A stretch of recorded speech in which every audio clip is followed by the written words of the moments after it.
Commissioner ஆஃபீஸில் 20 days before கொடுத்த complaint வந்து அது எந்த ஆக்ஷனும் எடுக்கலன்னு சொல்லிட்டு ரிமைண்டர் கம்ப்ளைண்ட் கொடுத்தோம். அதுக்கப்புறம் தான் இன்றைக்கி வந்து ஆக்ஷன் எடுத்திருக்காங்க.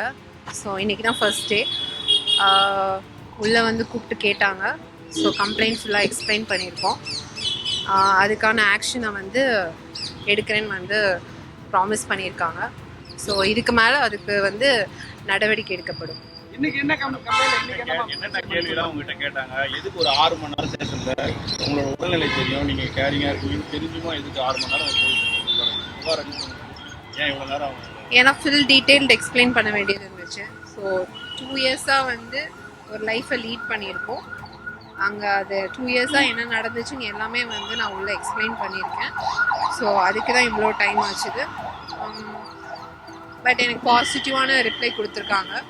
ஸோ இதுக்கு மேலே அவர் மேலே ஆக்ஷன் எடுப்பாங்க கண்டிப்பாக. அதை நான் இப்போ சொல்ல முடியாது. சாரி, அது எதுவும் நான் வந்து இது பண்ண முடியாது. அதுக்கப்புறம் நான் ஒன்று சொல்லணும்னு விரும்புகிறேன். என்னன்னா வந்து மீடியாவில் வந்து எல்லாருமே வந்து கல்யாணம் பண்ணுறேன்னு ஏமாத்திட்டாரு அப்படிங்கிற மாதிரி எழுதுறீங்க. அது ஆக்சுவலி தவறான இன்ஃபர்மேஷன். அவர் எனக்கு கல்யாணம் பண்ணிக்கிட்டாரு, 2 years ஆச்சு. ஸோ நீங்கள் அதை மாற்றி எழுதுறீங்க. ஸோ ஒரு நியூஸ் தெரிஞ்சுதுன்னா அதை கரெக்டாக எழுதுங்க. ஏன்னா அது பாதி ரீச் ஆகுது, பாதி வந்து தப்பாக வந்து இதாகுது. ஸோ அதனால வந்து அது வந்து இதாகுது. அண்ட் ஒன் மோர் திங், யூடியூப்பில் பேசுகிறவங்களுக்கு நான் ஒன்று சொல்லணும்னு ஆசைப்பட்றேன். ஒரு பொண்ணு வந்து நின்றுட்டா அவளை என்ன வேணாலும் பேசலான்ங்கிற மாதிரி நீங்கள் எழுதுறீங்க. அது வந்து ஆக்சுவலி நான் இல்லை, இன்னைக்கு நான் வெளியே வந்துட்டேன். இந்த மாதிரி நிறைய பிரச்சனைகள் நிறைய பெண்களுக்கு வந்து இதாகும்போது அவங்க ஏன் இப்போல்லாம் வெளியே வர மாட்டேங்கிறாங்கன்னா, இந்த மாதிரி யூடியூப்பில் வந்து நீங்கள் வந்து தப்பாக எழுதுறதும், உங்களோட இதுக்காக வந்து நீங்கள் ஒரு கண்டென்ட் எழுதுறதும், இதெல்லாம் வந்து இதாக இருக்குது. அண்ட் மோரோவர், நான் ப்ரெக்னெண்ட்டாக இருக்கேன். என்னை பற்றி தப்பாக எழுதுகிற எல்லா யூடியூபர்ஸ்க்கும் நான் ஒன்று சொல்கிறேன், இந்த குழந்தையோட சாபம் சும்மா விடாது. உங்கள் வீட்லேயும் வந்து ஒரு பெண் இருப்பாங்க. நாளைக்கு அவங்களுக்கு பாதிப்பு இந்த மாதிரி ஏதாவது ஒன்று நடந்துச்சுன்னா அப்போ நீங்கள் என்ன பண்ணுவீங்க? ஸோ இந்த மாதிரி எழுதாதீங்க. அது ரொம்ப வந்து என்ன சொல்கிறது, ஹர்ட் ஆகுது. உண்மை தெரிஞ்சால் மட்டும் எழுதுங்க, இல்லைனா எழுதாதீங்க. அண்ட் ஒரு பொண்ணை பற்றி அவ்வளோ சொல்கிறீங்க, ஏன் ஒரு ஆணை பற்றி ஏன் எதுவுமே பேச மாட்டேங்கிறீங்க? மேடம், இன்னைக்கு கொடுத்த கம்ப்ளைண்ட்ல முக்கியத்துவமாக என்ன மென்ஷன் பண்ணிருக்கீங்க? அதில் என்ன மாதிரி ஆக்ஷன் எடுக்கணும்? கமிஷனர் ஆஃபீஸில் கொடுத்த கம்ப்ளைண்ட் தான் இங்கே வந்து ஃபார்வர்ட் பண்ணியிருக்காங்க. ஸோ அதை தான் எடுத்து இது பண்ணுறாங்க. அவர் மேலே சட்டப்படியாக நடவடிக்கை எடுப்பாங்க.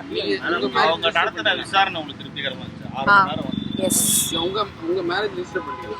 இல்லை. அது எப்படி மேடம் சரியா இருக்கு? முதல்ல ஒரு மேரேஜ் நீங்க என்னன்னா என்ன மட்டுமே எல்லாமே கேள்வி கேட்குறீங்க. இல்லை, இவர் இப்போ என் ஹஸ்பண்ட் மாதம்பட்டி ரங்கராஜ் நிறைய ஈவெண்ட்ஸ்க்கு போகிறாரு. நேற்று கூட ஈவெண்ட்டில் இருந்தார், சென்னையில் தான் இருக்கார்.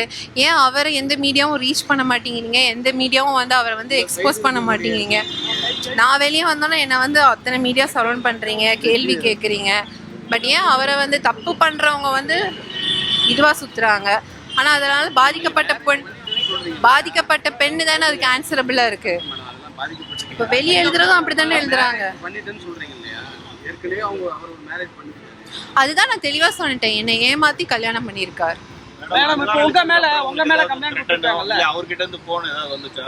கம்ப்ளைண்ட் வாபஸ் வாங்க சொல்லி அந்த மாதிரி புரியல. புகார் அளித்த பெண்ணுக்கு உங்களுக்கு ஏதாவது பின்வாங்க சொல்லி த்ரெட்டன் வந்துச்சா? இல்லை அவர்கிட்ட ஏதாவது போன் வந்துச்சா? ஏன் போய் கம்ப்ளைண்ட் கொடுத்தீங்க அந்த மாதிரி ஏதாவது? எனக்கு யாருமே அப்ரோச் பண்ணல. பட் என்னோட குழந்தைக்கு த்ரெட்டன் வர மாதிரி நான் கேள்விப்பட்டேன். பட் அதுக்கான ப்ரொடெக்ஷனை வந்து கண்டிப்பாக வந்து அஃபிஷியலாக எடுப்பாங்க. என்ன இல்லைங்க, இனிமேல் அவரை கூப்பிடுவாங்க.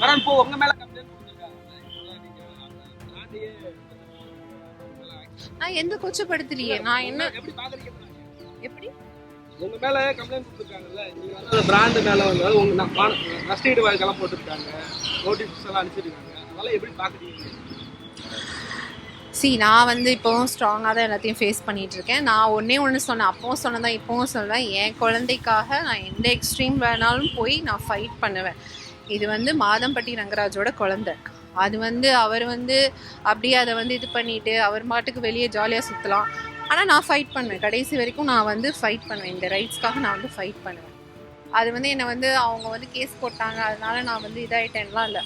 நான் வந்து போல்டாக ஃபேஸ் பண்ணுவேன். அந்த கேஸை ஃபேஸ் பண்ணுவேன். ஆமாம், பண்ணிட்டு தானே இருக்கேன். அதான் அவங்க வந்து அந்த கம்பெனி ஹேஷ்டேக் போடக்கூடாதுன்னு சொல்லியிருக்காங்க. ஸோ அதுக்காக நான் ஃபைட் பண்ணுறேன். தொடர்ந்து போடுவேன்லாம் நான் சொல்லலை. மாதம்பட்டி ரங்கராஜ் அவர் தான் இந்த குழந்தையோட அப்பா. அதுக்காக தான் நான் வந்து அந்த போஸ்ட்லாம் போடுறேன். மற்றபடி அவருக்கும் எனக்கும் வந்து நான் அவரை பழி வாங்கணும் அதெல்லாம் என்னோடய இன்டென்ஷன் கிடையாது. அவரை என்னை கல்யாணம் பண்ணிக்கிட்டாரு. கல்யாணம் பண்ணி 2 years ஆகுது. இப்போ குழந்தை இருக்குது. நான் 7.5 months ப்ரெக்னெண்ட்டாக இருக்கேன். இந்த குழந்தை இப்போ நான் வந்து இந்த சூழ்நிலையும் நான் வந்து என்னோடய ப்ரெக்னென்சியை நான் வந்து ஃபோக்கஸ் பண்ணுவேனா, இல்லை நான் இந்த மாதிரி வந்து உட்காந்து நான் வந்து இது பண்ணுவேன்? நீங்களே சொல்லுங்கள். எனக்கும் அதெல்லாம் வந்து ஒரு பெரிய ட்ராமா தான். ஸோ அதையும் நான் ஃபேஸ் பண்ணி ஓவர் கம் பண்ணி வந்துட்டு தான் இருக்கேன். பிளே ஸ்டோர் மற்றும் ஆப் ஸ்டோரில் இருந்து பாலிமர் செயலியை QR கோடு மூலம் பதிவிறக்கம் செய்யுங்கள். செய்திகளை உடனுக்குடன் பெறுங்கள்.